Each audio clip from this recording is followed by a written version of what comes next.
Right? Janmaishwarya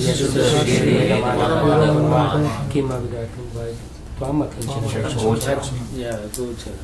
None of these qualifications is actually a prerequisite for friendship with Lord Sri Ramachandra.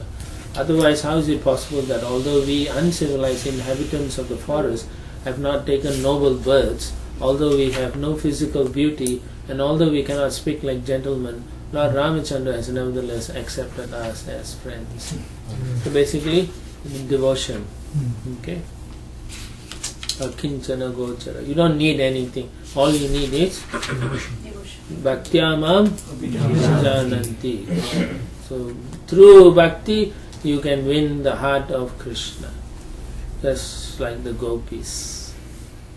Right? How they did it? Simply giving up everything. Rules, regulations, they said, to hell with it. And then they dropped everything and they went to Krishna. And then Krishna said, I cannot repay you all. Not possible. First he says, why you have come? Yeah, he teases them first. But then they start crying and they say they cannot go back because now they left the family. Nobody will accept them. Then they were scratching the ground with their toes and so on. And then finally, it's amazing though. But anyway, he accepts them. So we do it for his love, for his pleasure. Somehow or other we have to cultivate that kind of consciousness. Somehow or other. It's not something you take a pill or something like that, but it is through sadhana bhakti that will awaken that which is covered by material views and materialistic thoughts in the heart. It will be awakened if you do pure devotional service. The whole idea in this what Srila Prabhupada wants us to do is you cannot go to Krishna otherwise. You cannot go to Mahaprabhu, you cannot go to Ramchandra. Based on your knowledge, I know all these things. Useless. He's not interested in this. I cook very well. He's not interested in that. He's only interested in what is your love for me. And that's why you can develop that starting through sadhu sangha actually. Through your association, through devotees. If you can love someone who's not so nice to you, then you can love more people. It's true. And then you will change, your heart will change. You don't see the faults in anyone after that. You will grow very quickly. Yeah. So that then your devotion will be without anything. Anukulyena Krishna. Shilanam Bhakti Uttama. Yeah. It's for Krishna's pleasure only. And you can work with anybody for Krishna. Because we are in a rough situation, all of us, because we have so many luggage we bring with us. Right? Right? You know, when you move from one house to another house, how much you have. All of you been through it, so you all know. So you're like, what? I don't think I have all this. And then after that you move to another house, you'll find, extra things. So it is like that. When we are approaching Krishna, you're supposed to leave behind all those luggage and baggage. But we are coming with Krishna with everything. Still her luggage. Krishna is looking at us. What is wrong with you guys? I'm going to put a garage. I'm Only set up a garage. Where to put? Yeah, that's it. Krishna is like, there's extra charges for those things. Double charge. Double charge. And so we are suffering like that. But so we cannot achieve the Lord's pleasure by all these things, material things. You can use them in His service. But we cannot achieve, just because you use it in His service doesn't mean He has to take you back to Godhead. No. Because He is Yeah, it's His sweet purification. Yeah, exactly. You show Him that the reason why He cannot deny the gopis is because they don't have anything. They don't want it. And they don't want anything also. They don't have anything, they don't want anything, they only want Him. Now, He cannot give them material things, He cannot give them accept himself. Therefore he says, I'm defeated. Yeah. That's the only way you know fully Krishna is when you love him. Otherwise you can be as old as Brahma, right? And still not understand. What to speak of the material universe, Brahma can't understand himself, means what about us, right? So Krishna is on a different level. So it's not possible to understand completely Krishna because he is ever expanding. His qualities are ever expanding. So then it makes no sense.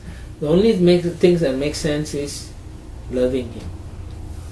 And then you encapsulate him with love. Mother Yashoda couldn't tie him up. Only the love and her determination. Yeah. So that she showed Krishna that I'm not going to give up and I love you, so I want to tie you up, you naughty boy. and then he's like, oh, I'm caught here. Her love is overwhelming. Yeah. Like that. So it's anyway, that's what it is. So what is the human purpose? Yeah? But Prabhu, our devotion is expressed through all these services, right? Like yes, in the beginning it's all mechanical, in a sense, right? No, my question, you said Krishna is attracted to the devotion, but not this, like, knowledge or all those other things. Then how do we, what is the devotion? You still offer all those ingredients, No, but he's looking at the essence. It's not the, what is the devotion basically? It's not a sentiment. Love means service. Yeah, that's why. So that's why I'm saying we are doing all these services. But you bhaktya mam abhijanati. And then patram pushpam palam toyam, right? What does he say? Yome? So you cannot just offer and say this is service. It's the consciousness. It's a consciousness. Where is the love there?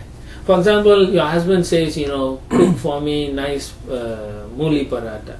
Then you're like, I don't want to do mooli paratha. I'll just give you chapati. I have to fold it and all that. I don't want. Then he says, come on, you're so. I just want. I never asked you. Then you say, okay, I'll do it. Then you're like doing it, make the mooli paratha. All it was made. Then when serving, you throw the plate. Mooli paratha. Yeah, mooli paratha. Then there is service, but what is missing? No. Feeling. Yeah, the emotion, the correct emotion to make the person feel. Actually, when you serve nicely, that it's a joy to eat there. The prasad, it's so joyful that you can eat more than when you originally thought you can eat because of the emotional and the affection shown by that. But if the person say, okay, you eat, and then you don't even want to eat the whole thing. You may, just for the sake, you'll eat a little bit and say, my stomach. If somebody gets nasty with you, naturally the stomach shrinks. So that's how it is. Yeah, right? You don't want to eat, So then same Krishna is a person also. So when you serve without any kind of emotions, that is the other thing. In the spiritual world, it is full of emotions. It is superlative, the emotions. So therefore, if you want to go to the spiritual world and then you want to take, then it is incompatible. You cannot exist in that spiritual world because it's all superlative. The emotion is so real that it overwhelms both the person who's serving and the person who's receiving. And that is based on the love itself. So that love must be meaningful. To that point, that we can even use that to assess ourselves. Yeah. Are we qualified to go to the spiritual world? We want to go, but if I go there, can I survive there? You yourself won't be that happy because hey, I just want to give it this, but everyone's the service is on a different level. No? You can't. If you cannot serve on that level, how can you go back to Godhead also? Can't survive also. Yeah, you won't feel happy over there, right? It's too much. They're asking more. So sometimes your Guru Maharaj will say, alright, I want you to go downtown and get me this thing, and you go all the way, this service, and then you bring, and then Guru Maharaj say, I didn't ask you this one, I wanted another one, go back and return. So you go back and say, I'm a fool, I should have asked properly, and then you bring back, and he said, I didn't ask you this model, I wanted the other model. Then your mind says, who is he? I'm doing this. Right? So that from Mahabhagavati you become you are thinking, why is making me like that, you all are laughing, but this has happened. I've seen devotees react like that, the Guru will say no, and then the Guru may be purposely doing it sometimes just to make you give up your false ego. So therefore, no matter what, right, Krishna says, right, Chaitanya Mahaprabhu says in the Aslishyava Padabhinastoma, right, whatever, however you treat me, whatever, even if you hold me or you throw me out, I will never give up loving you. Never give up loving you. So that is what I mean by devotion. Not because I am doing its devotion. It's not mechanical. That means you are saying, you are putting the standard of what devotion is. The standard of devotion is what he wants. What Krishna is looking for, that is the standard of devotion. So he wants it that way, then I'll do it. Then you shouldn't feel all this other thing, Instead you should think how I can not have these things affect me from giving him what he wants. Sometimes you'll say, my children will disturb me, I cannot come and do the deity seva. Then you're putting a priority on that. If Krishna wants and you're putting the priority, then you have to see, how am I going to balance this? So if you are very devotional, Krishna will give you the intelligence to come to him, to serve him. But if you are not, then Krishna will allow you to make the decisions. But sometimes when people prioritize service over their kids, and then if the kids... I gave an example. Now you are attacking that example. I'm not attacking, I'm trying to get some... Okay, if let's say there's a kid priority, right? Yeah, so and then if the kids don't turn out good, later for the rest of their life it they will depends, start right? blaming. The whole idea is, how often are you abandoning your kids? The word is abandoning. Right? Let's say you're so loving to your kid and just one morning, every morning you want to go and... So you think the kid will feel you abandoned them? Actually people want to use that as an excuse, because I did so much service, that's why my kids didn't come. Yes! That's an excuse. Yeah. It's a question of how you raise the kid. Because they use it as an excuse instead of Taking responsibility. Yeah, that is also there. They misuse it. They say they don't want to take the responsibility, that's why they're not artificially try to renounce. No, it's not like that. They go and serve and then they don't come home and take care of the children properly. They don't guide them properly. They just, turn on the video and put the kid there, and then they expect the kid to become Mahabhagavatas, but they don't turn out like that. And then the kid will say, why you care, you only care about the deities. You don't care about me. So who's at fault? Are the deities at fault? Right? Yeah, so sometimes that is... If you are a parent, you have so much duty to raise them as Guru na Sisya, Pitana Sisya. Yeah. So that verse is telling us very clearly that you have responsibilities. You raise them with so much affection to become a devotee. Srila Prabhupada's father, Gaur Mohan De, how he raised his son. Similarly, you also have to think like that. I will give my son and daughters or sons Krishna as much as possible. After a certain age, I do not know how they are going to turn out, but I know from my side I have given it. Given it, and I am always available for Yes, you have to feel that. If you are so confident that you have given them the Krishna consciousness, then you haven't neglected them. The point is, most parents neglect their children. They don't take care of them, they don't do a proper job, and then at the end of the line they will blame Krishna. Right? Because Krishna is not going to come back and argue with you. Right? Easy to blame. Yeah, you can blame because if they think like that, because they think Krishna is a stone. But in reality, he is teaching you lessons you can't see. Through the devotees, through so many ways, he's coming back.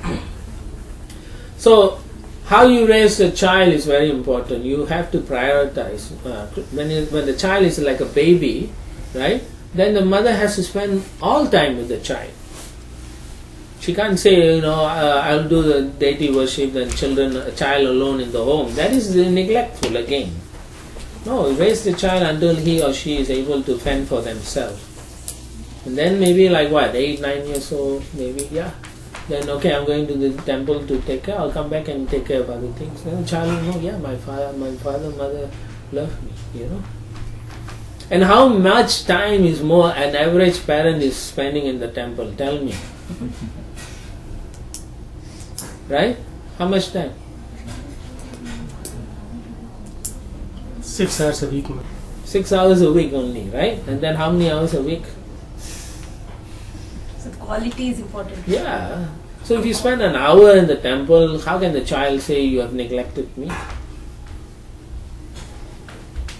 Correct? So it's a behavior also. So as parents, you all have to also very carefully think how you are raising the child. Now 50% of the thing is your fault and 50% is the child's fault. If it's a fault at the end. If you give everything Krishna consciousness and the child turns out bad, is it your fault? Like Ugrasena and Padmavati raised Kamsa, and he turned out. So who you blame? We never in the scripture see people blaming Ugrasena or Padmavati. Why? They tried their best. Yeah, because they gave him everything proper. Because this one is really rotten. Dhritarashtra was because he was Yeah, but we know that. That we know. We understand Dhritarashtra is encouraging bad things. So we can blame him. So similarly for us, you have to ask yourself, how much Krishna consciousness did I give my son, my daughter, right? Like that. Each of you should ask, like I've seen parents, they encourage their children to be materially successful. And then once they are successful, they cry. They come to us and say, they're not interested in Krishna. And when we try to encourage them when they were young, they would stop. No, they have to go, now time to go for judo. 1 hour later, piano, then Sanskrit class, this. Where is Krishna in the 24 hours?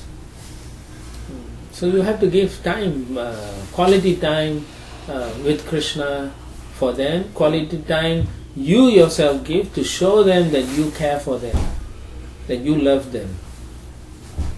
Otherwise they will turn around and say, you don't love me. Or they will act in a way to show you that they don't love you. And then what? Then who are you going to blame?